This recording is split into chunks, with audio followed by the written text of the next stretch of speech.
Madam जी, ये मेरे ज़मीन के कागज़ है। इन कागज़ों को रख लो और मुझे 5 लाख रुपए दे दो। 5 लाख रुपए? पर आपको 5 लाख रुपए की क्या जरूरत है? अभी अभी तो आपने अपनी बेटी की शादी की है। अब ऐसी कौन सी जरूरत आन पड़ी जो आपको ये कागज गिरवी रखने पड़ रहे हैं? वो मैडम जी, वो ससुराल वाले लड़की को बहुत परेशान कर रहे हैं। वो दामाद जी लड़की को मारता है। अब अपनी बेटी के लिए कुछ तो करना ही पड़ेगा। अब वो 5 लाख रुपए मांग रहे हैं तो ज़मीन बेच कर ही दे सकता हूँ, और मैं कहाँ से दूंगा। ये कागज़ रख लो और 5 लाख रुपए दे दो मैडम जी। अरे पैसे तो मैं आपको दे दूंगी, पर इस बात की क्या गारंटी है कि पैसे लेने के बाद भी वो आपकी बेटी को परेशान नहीं करेंगे?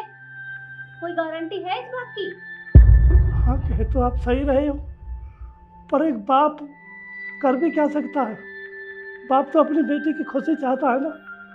मेरी बेटी खुश होनी चाहिए, मैं कुछ भी करूं। अब ये ज़मीन के कागज़ मैं तो पैसे ही दे सकता हूँ, मेरे को तो पता नहीं है। देखिए, अगर आप अपनी बेटी के लिए कुछ करना चाहते हैं ना, तो आप एक काम करिए, अपनी बेटी को वहां से लेकर आइए और अपने दामाद के खिलाफ केस करिए। अरे नहीं तो वो पूरी जिंदगी आपकी बेटी को इसी तरह से परेशान करता रहेगा, पूरी जिंदगी आपसे दहेज मांगेगा। अपनी बेटी को खुश रखना चाहते हो ना, तो आप उसे वहां से लेकर आओ। अब मैं तो इकला ही गरीब बाप हूँ, मैं क्या क्या करूँ जी। मेरी तो बस की नहीं है ऐसा काम। बेटी को कैसे कैसे, मैं तो बेटी को खुश देखना चाहता हूँ। आप उस बात की चिंता मत करो, मेरे बेटे का दोस्त पुलिस वाला है, मैं वो सब अपने आप देख लूंगी। आप सिर्फ अपनी बेटी को मेरे पास लेकर आइए।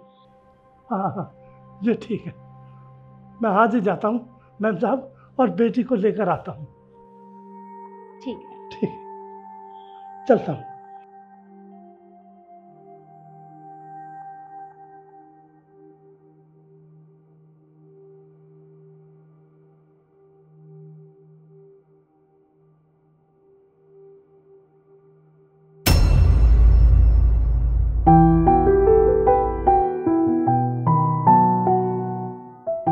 अरे ये आपकी बेटी का क्या हाल बना रखा है उसने।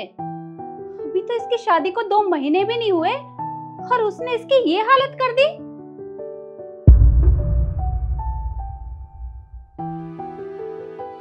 रो मत बेटा, तू चुप हो जा, तू चिंता मत कर, मैं अपने आप देख लूंगी।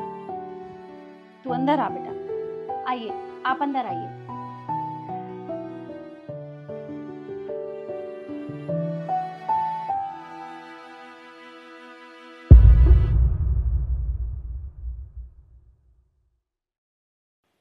आपका नाम? सीमा कुमारी।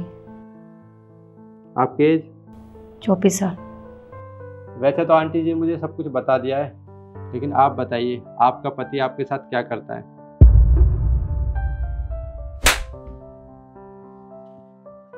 ये ना ड्रामे करके मेरे सामने मत दिखा तू। अरे क्या मांगा तेरे से मैंने? 5 लाख रुपए, वो भी तेरे बाप से दिए नहीं जा रहे क्या? मैं कोई पहला आदमी नहीं है दुनिया में जो दहेज मांग रहा है। अरे कितने ही लोग हैं जो दहेज मांगते हैं। तो 5 लाख रुपए ना कोई बहुत बड़ी रकम नहीं है। तेरे जैसी गरीब लड़की को मैं अपने घर में लाके पाल रहा हूँ, इतना काफी नहीं है क्या तेरे लिए? कोई काम तुझसे ढंग से होता नहीं है, जब किसी काम की कह दो तेरी तबीयत खराब है, ये है वो है। अरे कौन खर्चा उठाएगा तेरा? 5 लाख रुपए चाहिए मुझे, समझी तू? कह दियो अपने बाप से, अगर आज शाम तक 5 लाख रुपए नहीं आए ना मेरे पास, घर से बाहर निकाल दूंगा तुझे, समझी?